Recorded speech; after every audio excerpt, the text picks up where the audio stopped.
জাহান্নাম থেকে রক্ষা পাওয়ার মেয়েদের সাথে বিশেষভাবে, আর বোনদের সাথে, যাদের বোনেরা আছে, বাপ দুনিয়া থেকে চলে গেছে বা বাপ বিরুদ্ধ হয়ে গেছে, বোনেরা আপনার বাড়িতে আছে, বোন সে নাবালিকা হোক আর সাবালিকা হোক, তালাক প্রাপ্ত হোক, বিধবা হোক, অবিবাহিত কুমারী হোক, যেই অবস্থায় হোক না কেন, বোনদের আর মেয়েদের সাথে যারা সদ্ব্যবহার করবে আর ভালো তাদের প্রতিপালন করবে, শারীরিক পরিচর্যা করলো, প্রতিপালন করলো, আর তাদের ইমানি প্রতিপালন, ইমানি তরবিয়ত করলো, যদি এই দুটো কাজ করতে পারেন বোনদের ক্ষেত্রে আর মেয়েদের ক্ষেত্রে, তাহলে জান্নাতের সার্টিফিকেট। ছেলেদেরকে জান্নাতের সার্টিফিকেট কোনো হাদিসে বলা হয়নি, কিন্তু মেয়েদেরকে আর বোনদেরকে জান্নাতের সার্টিফিকেট মুত্তাফাকুন বুখারী মুসলিমের হাদিস। নবী সাল্লাল্লাহু আলাইহি ওয়াসাল্লাম বলেছেন, মান উবতুলিয়া মিন হাযিহিল বানাতে, আল্লাহ যদি এই মেয়েদেরকে দিয়ে কাউকে পরীক্ষায় ফেলেন, তাহলে ফাহসানা ইলাইহা, তারপরে তাদের সাথে সদাচরণ করলো, ভালো ব্যবহার করে, দুর্ব্যবহার করলে হবে না, বোনদের মারধর করলে হবে না, আর কথার দ্বারা কষ্ট দিলে হবে না, মেয়েদেরকে খারাপ দৃষ্টিতে দেখলে হবে না, ছেলেটা আমার লক্ষ্মী, আমাদের দেশীয় কথা লক্ষ্মী বলা শিরক, কারণ লক্ষ্মী হচ্ছে হিন্দুদের দেবী, ছেলেটা আমার ভবিষ্যতে কিছু করবে সংসারের, মেয়ে কি করবে এ তো বোঝা, কখন যে বোঝা নামাইতে পারবো, এই ধ্যান ধারণা থাকলে কিন্তু হবে না। জি, আল্লাহ নিয়ামত দিয়েছেন, আপনি জানেন না যে কোন নিয়ামতে বরকত আছে, হতে পারে এই দুর্বল অসহায় মেয়েটার ওসিলাতে আল্লাহ আপনাকে রিজিক দিচ্ছে, হাদিসও রয়েছে, দুর্বলদের ওসিলাই তোমাদেরকে রিজিক দাও, ইন্নামা তুনসারুনা তুরজাকুনা বিদুআফাইকুম। সুতরাং তাদেরকে ছোট নজরে, একই নজরে দেখতে হবে। আপনি জন্ম দিয়েছেন ছেলেকেও, মেয়েকে জন্ম দিয়েছেন, কেন দুই নজরে দেখছেন?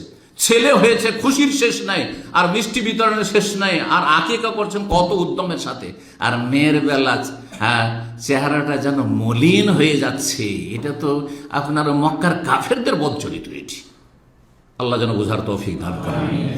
অনেক স্ত্রীর জুলুম অত্যাচার করে যে তুই এত মেয়ে জন্মাচ্ছিস কেন?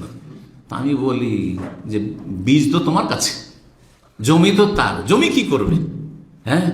মালদহ আর রাজশাহীর জমি যদি হয়, আর যদি সেখানে গুটি আম, যদি টক আম লাগান, তো ফজলি আমের আশা করবেন নাকি? তো আপনার মূর্খ, তাহলে ফজলি আম লাগিয়ে ফজলি আমের আশা করতে, আপনার ক্ষমতা থাকে তো লাগান আপনি ফজলি আম, ক্ষমতা থাকলে আপনি দেন, বীজ দেন, ছেলে সন্তানের বীজ দেন, আর তারপরে আপনি ছেলে সন্তান নেন। কিন্তু কি বলবো, বহু ঘটনা এরকম আমাদের কাছে আসে, 3 দিন ধরে স্ত্রীর সাথে কথা বলে না, অভিযোগ আসছে, সেই পরিবার থেকে অভিযোগ আসছে, আমার স্বামী আমার সাথে কথাই বলে না, কেন পরপর 3টা মেয়ে কেন হইল? তার অপরাধ?